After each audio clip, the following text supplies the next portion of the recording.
ဒီကွက်မှာဘာတွေရေးမလဲဆိုရင်ဘာမှပေါ့နော်တောင်းဆိုစရာမရှိဘူးဆိုရင်တော့တုတ်ခုနီနတ်ရှိ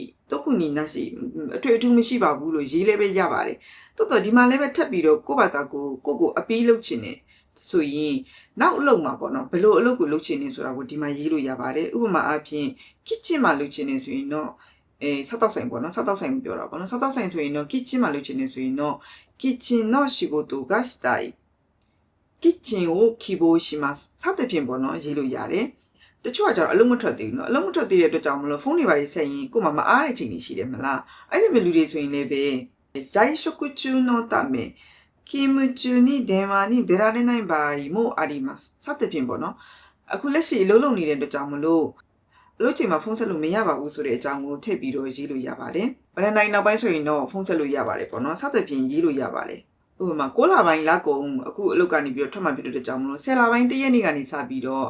ကုမ္ပဏီအသစ်မှာအလုပ်လုပ်နိုင်ပါတယ်ကုမ္ပဏီအသစ်မှာဝင်နိုင်ပါတယ်ပေါ့နော် new shot တကီမတ်ပေါ့နော်